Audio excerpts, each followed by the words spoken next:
Everyone, it's Mr. Huffman, and today we're already starting a new unit 2, the Gilded Age. I tried to hit as fast forward as much as possible on the last one so we could get to distance some stuff moving forward. The Gilded Age. And so this is really a time of great prosperity, but also a time of great economic inequality. If you ever heard the Charles Dickens line that opens Tale of Two Cities, which was written in the 1800s, it was the best of times, it was the worst of times. Now, that was talking about Europe, but in general, that would be true of the United States as well, because certain people are making enormous, exorbitant wealths and building up these kind of massive estates and massive businesses. But at the same time, simultaneously, you're seeing a lot of other Americans, middle class and lower class Americans, are in many ways suffering as a result of some of these policies that are enacted by some of these larger businessmen. And so from the 1870s really through 1900, again, I've already touched on this time of marvels, new inventions, rapid industrial growth, all sorts of great things happening in the United States. But at the same time, there's also crime, there's also poverty, disease, corruption, and as I hinted at earlier, this growing disparity between the rich and the poor, right? Because while someone's making all this money, there's many more people who are not getting any money as a result, because many of those larger industrial titans are guiding the economy in ways that best benefits them and not necessarily more middle class or lower class Americans. But then really this drive throughout the Gilded Age for both the poor and the rich is this notion naturally of individualism, right?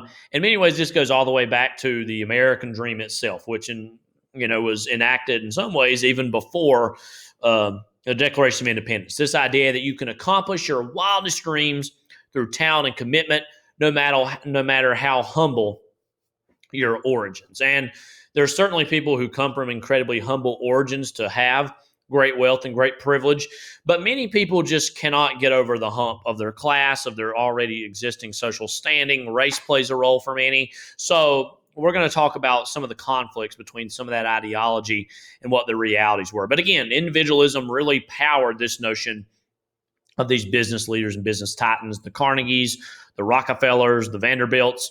All of them bought into this notion of individualism, that, hey, I as an individual can chart the course of not only my future success, but the success of others as well. Okay. And a lot of these notions of individualism were heavily inspired by, at the time, dime store novels, which were basically cheap books, almost the comic books before comic books. Usually didn't have a lot of illustrations, but they were simple, cheap, easy to read books, in particular by a guy by the name of Horatio Alger.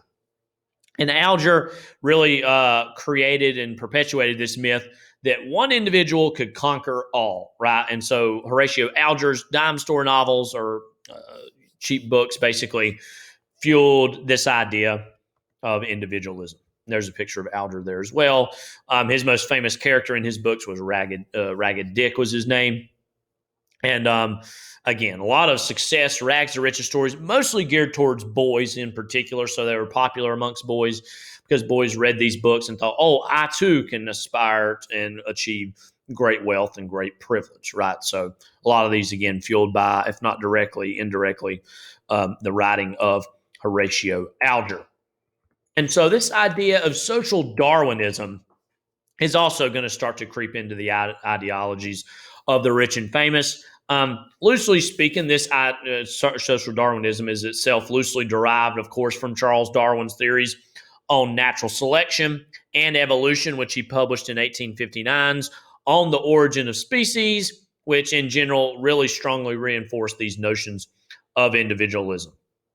And so it combined this idea that the survival of the fittest is going to be this particular phrase that comes up a lot, that the strongest, the most fit, the smartest are going to naturally rise to the top because they deserve to, okay? And British philosopher Herbert Spencer, he said society had gotten better in general because the fittest people had survived. Again, the survival of the fittest. So the strongest, not literally just physically, but also mentally, are the ones who should succeed, and that the competition amongst these people is going to breed excellence. Okay. And this also really fit nicely with that notion of laissez-faire economics, which in general was the government is going to take its hands off the economy and let the rich do whatever they want. Okay. So again, many of these industrial leaders embrace the idea of social Darwinism because it matches with their own plans for success, right? Because many of them saw themselves as titans of industry, that it was their right to control the economy, to control the government, to control the society in general.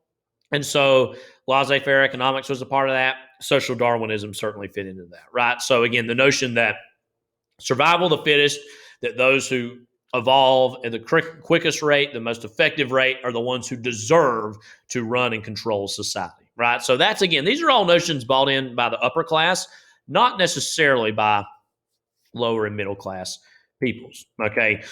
Because there's also going to be a little bit of a counterpoint to social Darwinism, albeit in a more gentle version, known as the gospel of wealth. And this is going to be practiced by Andrew Carnegie, who thought that, listen, he was a little bit more in the middle here. He said, listen, I understand that I'm successful and many people like me are successful through our grit and our hard work, our determination, but we should be taking what money we earn and then pumping those great fortunes into philanthropic projects, philanthropy, charities that create conditions to better help people help themselves. So it isn't the notion that we're just going to give people free money and free services.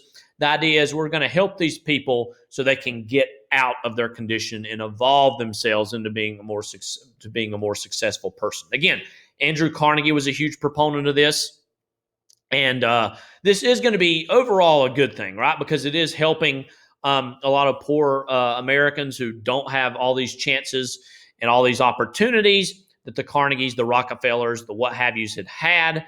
And so it is good, but also it's still buying into the notion that we as these rich people are inherently superior to these poor people and that we should help them out as an act of charity, which again is an overall good thing. But even still, it sets them up as these kind of superior beings or superior people, okay?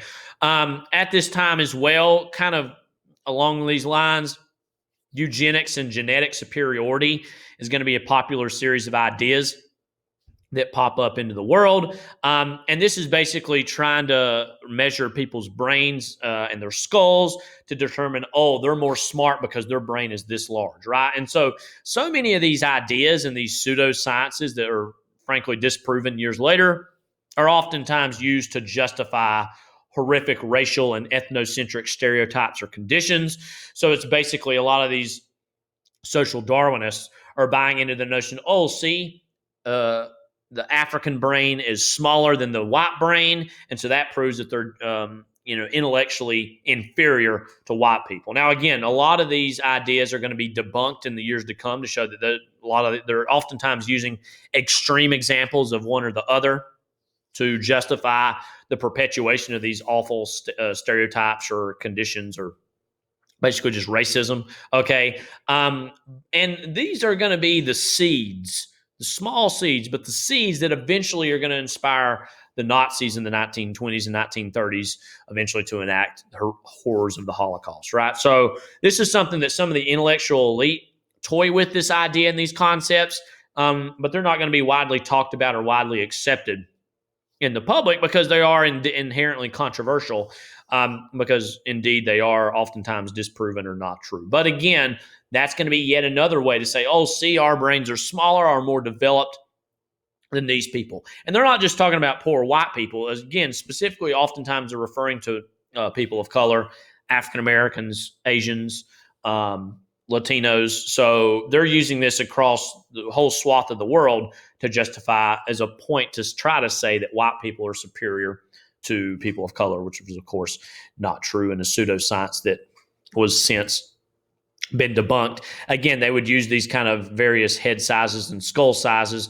and saying, oh, look, the African American skull is closer, or the African skull is closer to the skull of an ape, which shows they're less evolved as human beings, which is, of course, really just fancy terminology for perpetuating these racist beliefs. But there are going to be critics who step up and say, wait a minute, this whole idea of social Darwinism, the survival of the fittest, there might be some problems in that. Okay, Lester Frank Ward, he's a sociologist. He publishes his book, Dynamic Sociology, in 1883, and says humans are different than animals because they could make plans to produce desirable future outcomes, or what he calls cognitive superiority. And so he's going to refer to this as reform Darwinism. And again, this is saying that no, we shouldn't judge human beings by the same nature as animals, or as we would traditional biology. Why? Because human beings can kind of have more cognizance, a more intellectual, superior kind of place in the world, which means they can actively use their resources in more inventive ways than those of animals, which means that those who are have more means can scheme and figure out ways to deprive the lower class people from needs or desires. Okay, so that is going to be something, again, animals don't have this inherently sense of cruelty of human nature. Human nature plays a role, and we should acknowledge that. That's what Ward's saying. And in general, a lot of these kind of critics of social Darwinism are saying that government should further regulate the economy to prevent the haves from endangering the have-nots. So in general, this means, hey, maybe we need to raise taxes.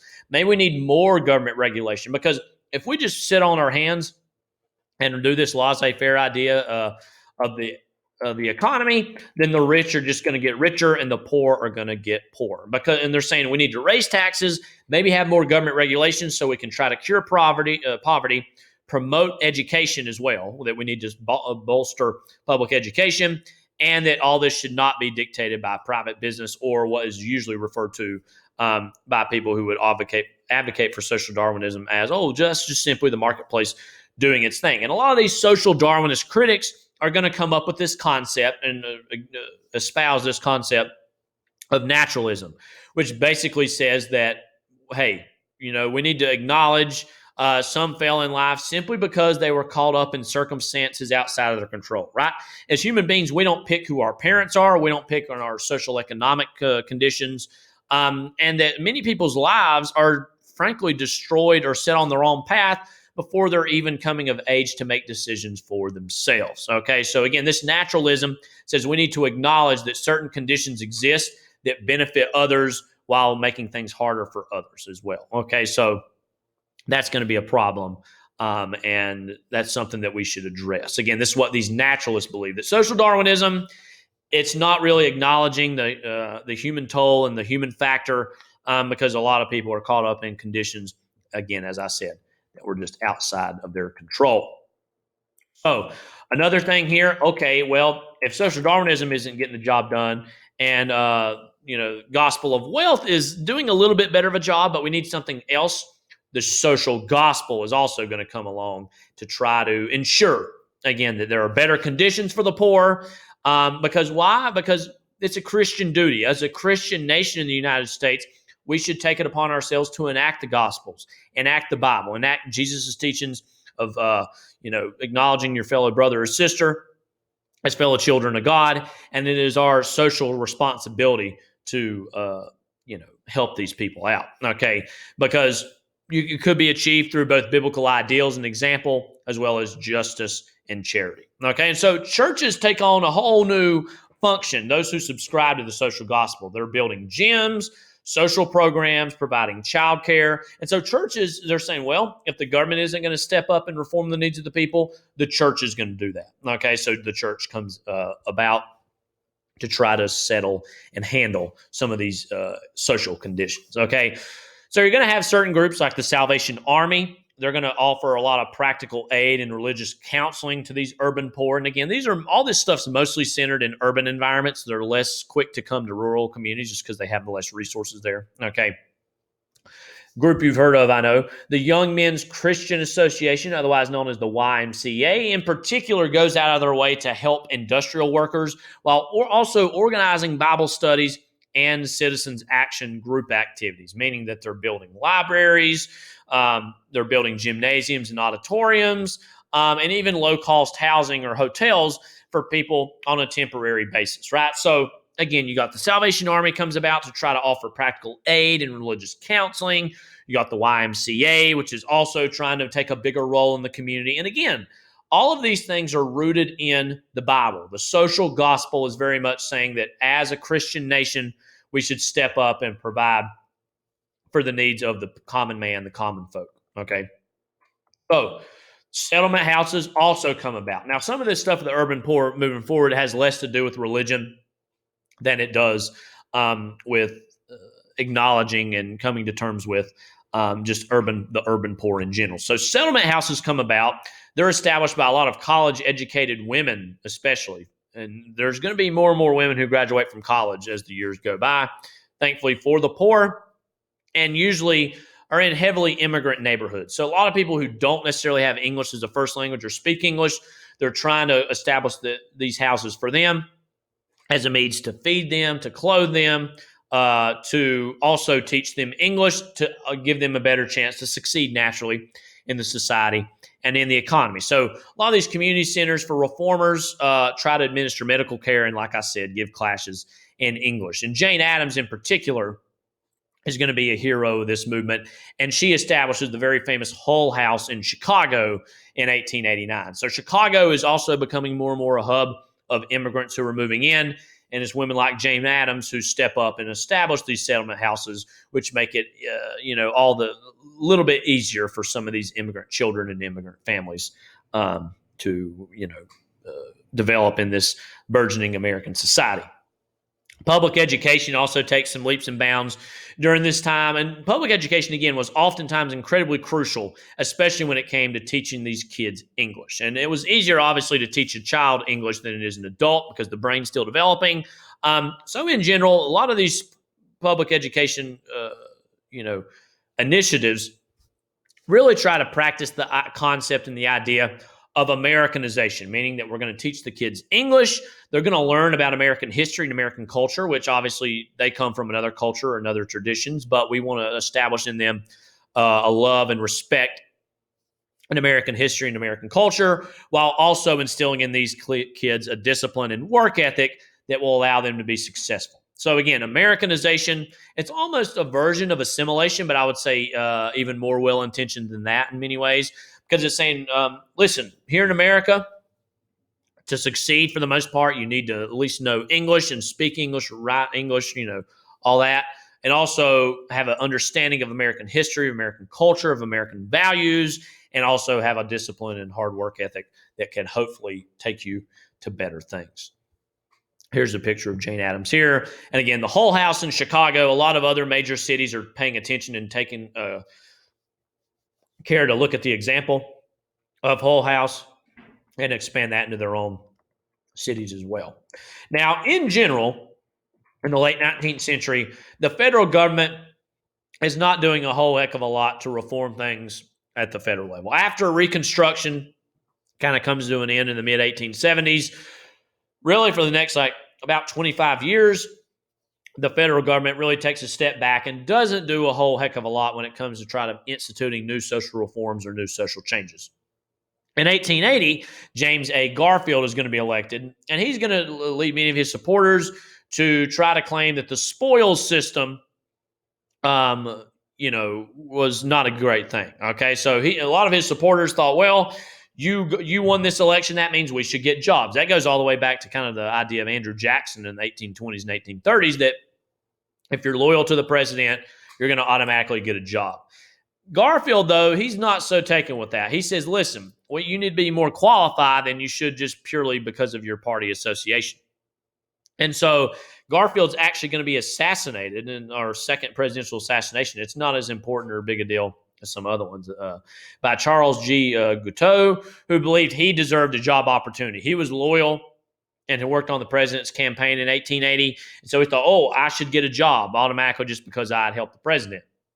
He doesn't get one, and Garfield's actually going to be assassinated by Guiteau, almost as revenge or as penance for saying, hey, you didn't give me a job, and so bang, you're dead. Okay, this really acts as a call to action for not only Congress, but other levels of government. In 1883, Congress passes the Pendleton Act, which says, hey, some government jobs now should be filled in more competitive written exams instead of just simply getting the job because you're loyal. Okay, so this really marks the beginning of professional civil service, meaning that you actually have to be a lot more qualified to get government jobs than you had been in the past. Okay, so that is going to be a huge reform that cleans up government to show, you're not going to get a job just because you're loyal. You actually do have to understand how the government functions and operates. Okay, What else is happening during this time? Well, the Interstate Commerce Commission is going to be founded in 1887, and this is going to start to regulate interstate commerce, but it's going to be relatively weak. It's not going to be super active, but it does start to show, okay, we got all the expansion of railroads. We need to regulate trade more between the states or between all these territories. And so this comes about, but it does need a lot further enforcement, but it is a start, okay? And this is going to be very important here. The Sherman Antitrust Act is going to be passed in 1890. And what this does is, on paper, prohibits the consolidation of companies, which I talked about in the past, which was all about trying to create monopolies and trying to make things easy and great for these business leaders. And this is saying basically, hey, we need to prohibit trusts and we need to discourage the creation of monopolies. But the truth of the matter is, in 1890, when this was passed by Congress, it's vaguely worded and poorly written, and as such is going to be scarcely enforced, meaning that it's on the books technically, but you're still going to have a lot of trusts that form and a lot of, frankly, unlawful monopolies. So this law is going to basically be enacted, but it's not going to be really heavily enforced for about 10 years. Now, once Teddy Roosevelt takes office in the early 1900s, he starts to go after trusts and monopolies more, but this is the beginning of that medium and that notion before we really get around to him. Okay, so the Sherman Antitrust Act says trusts maybe should be illegal. We shouldn't really monopolize companies as much. And it's going to go into effect in 1890, but not going to be really widely adopted and enforced in a major way until the early 1900s, about 10-ish years later. And the culture in general, as you can imagine, is also changing. It's not just socioeconomic conditions. It's not just politics. The culture itself going through some incredible changes. In the arts, in particular, realism is starting to permeate the day, meaning that artists and writers alike are trying to portray the world much more realistically than had previously been done. Previously, things were much more romantic, not necessarily like interpersonally with man and woman, but meaning that we look at the world in a more romantic light, meaning that we don't look at its faults as much as its possible successes. But artists and writers, like, say, Mark Twain, come about and say, no, we need to take a tougher, franker, more honest look at American life that's not so rosy, that's not so great, okay, that we need to acknowledge that there are problems in America. And again, it goes without saying, industrialism had rapidly changed society. The standards of living had gotten higher and it created more disposable income. And in general, for all the negative things I've maybe talked about, things are better for your average middle class family in America during this time. Saloons are going to be pretty commonplace. You get some of your first widespread amusement parks, such as Coney Island, which is still active in New York City.